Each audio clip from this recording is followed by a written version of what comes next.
1 Samuel 28 verses 3 to 25. Samuel had died some time earlier, and people from all over Israel had attended his funeral in his hometown of Ramah. Meanwhile, Saul had been trying to get rid of everyone who spoke with the spirits of the dead.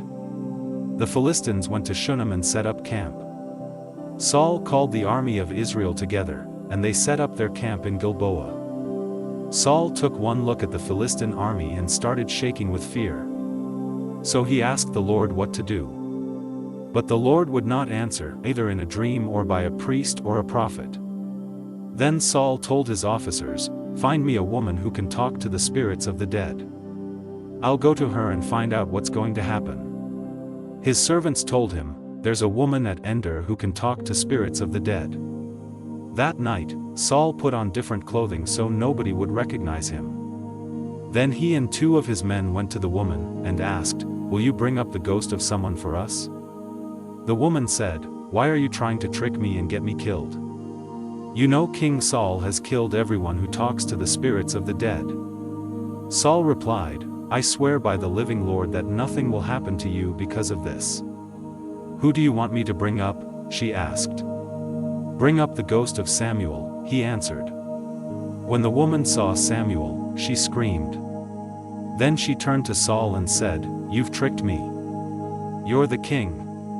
"Don't be afraid," Saul replied. "Just tell me what you see."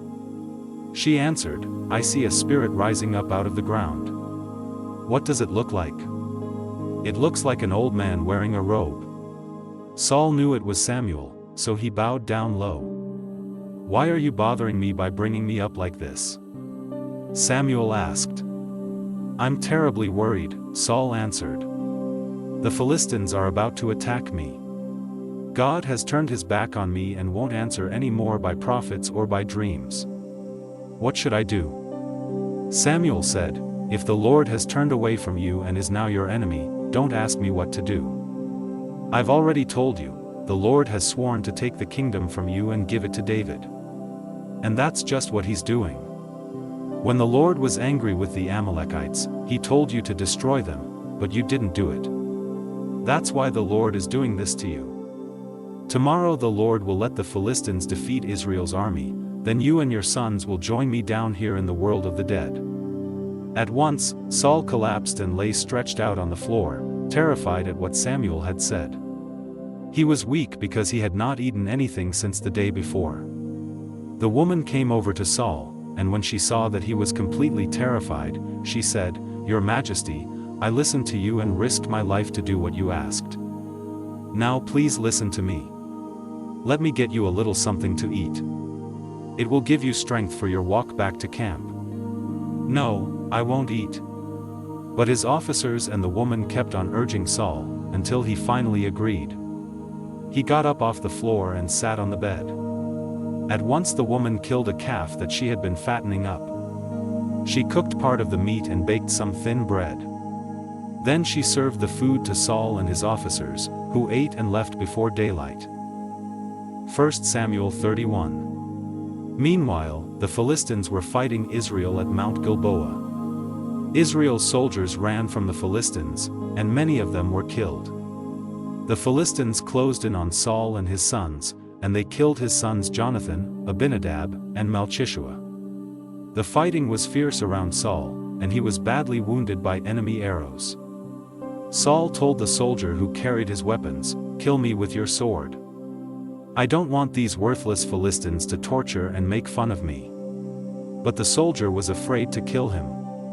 Saul then took out his own sword, he stuck the blade into his stomach, and fell on it.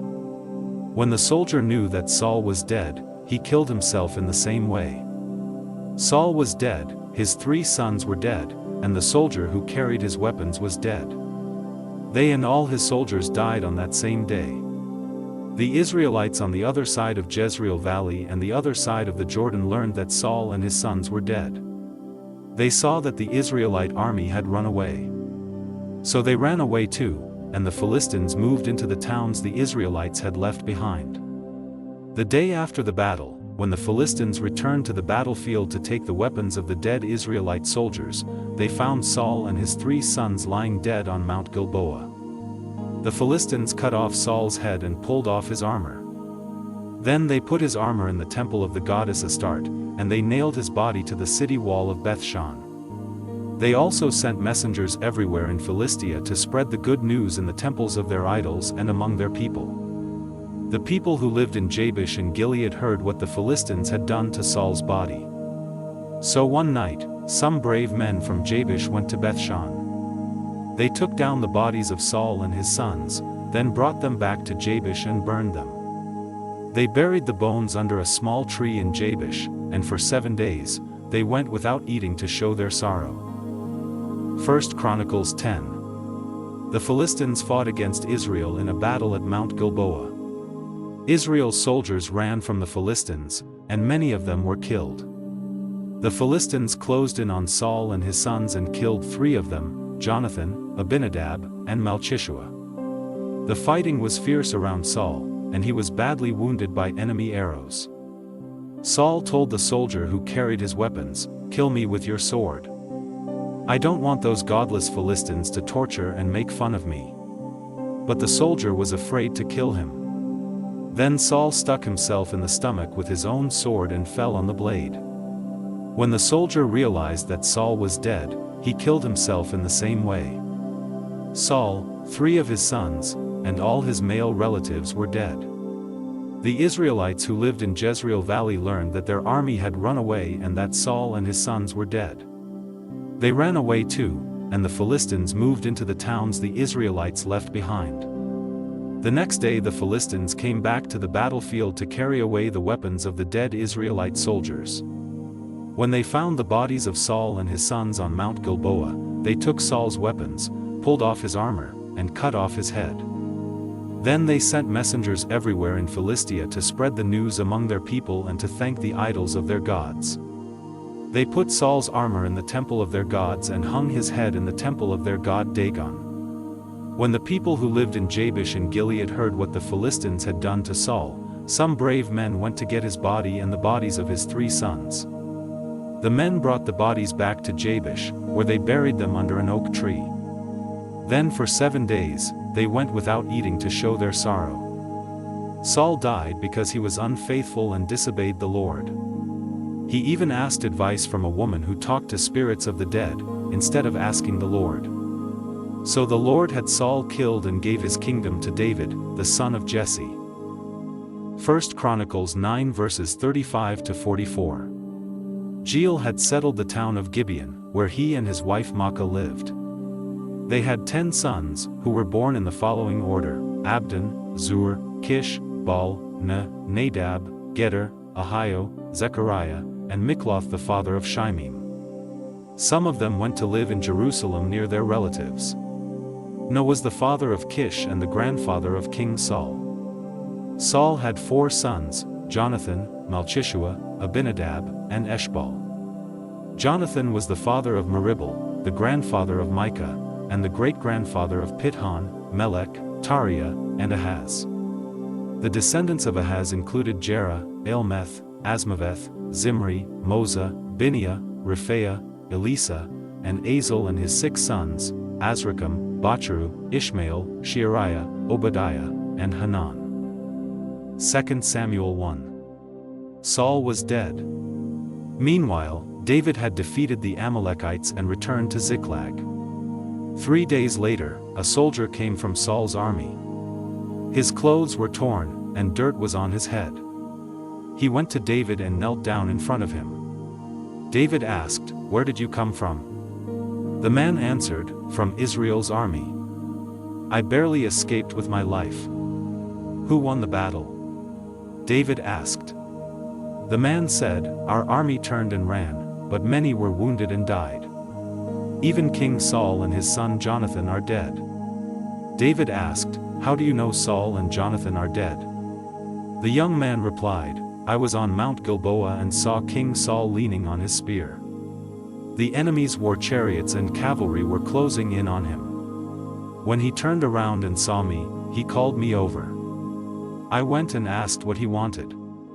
Saul asked me, 'Who are you?' 'An Amalekite,' I answered. Then he said, 'Kill me. I'm dying.' and I'm in terrible pain. So I killed him. I knew he was too badly wounded to live much longer. Then I took his crown and his armband, and I brought them to you, your majesty. Here they are." At once, David and his soldiers tore their clothes in sorrow. They cried all day long and would not eat anything. Everyone was sad because Saul, his son Jonathan, and many of the Lord's people had been killed in the battle. David asked the young man, "Where is your home?" The man replied, "My father is an Amalekite, but we live in Israel." David said to him, "Why weren't you afraid to kill the Lord's chosen king? And you even told what you did. It's your own fault that you're going to die." Then David told one of his soldiers, "Come here and kill this man." David sang a song in memory of Saul and Jonathan, and he ordered his men to teach the song to everyone in Judah. He called it, "The Song of the Bow," and it can be found in the book of Jasher. This is the song: "Israel, your famous hero lies dead on the hills, and your mighty warriors have fallen. Don't tell it in Gath or spread the news on the streets of Ashkelon. The godless Philistine women will be happy and jump for joy. Don't let dew or rain fall on the hills of Gilboa. Don't let its fields grow offerings for God. There the warriors' shields were smeared with mud, and Saul's own shield was left unpolished. The arrows of Jonathan struck, and warriors died. The sword of Saul cut the enemy apart." It was easy to love Saul and Jonathan. Together in life, together in death, they were faster than eagles and stronger than lions. Women of Israel, cry for Saul. He brought you fine red cloth and jewelry made of gold. Our warriors have fallen in the heat of battle, and Jonathan lies dead on the hills of Gilboa. Jonathan, I miss you most. I loved you like a brother. You were truly loyal to me, more faithful than a wife to her husband. Our warriors have fallen, and their weapons are destroyed. 1 Samuel 14 verses 47 to 52. When Saul became king, the Moabites, the Ammonites, the Edomites, the kings of Zobah, the Philistines, and the Amalekites had all been robbing the Israelites. Saul fought back against these enemies and stopped them from robbing Israel. He was a brave commander and always won his battles. Saul's wife was Ahinoam, the daughter of Ahimaaz. They had 3 sons, Jonathan, Ishvi, and Malchishua. They also had 2 daughters, the older one was Merab, and the younger one was Michal. Abner, Saul's cousin, was the commander of the army. Saul's father Kish and Abner's father Ner were sons of Abel. Saul was at war with the Philistines for as long as he lived. Whenever he found a good warrior or a brave man, Saul made him join his army.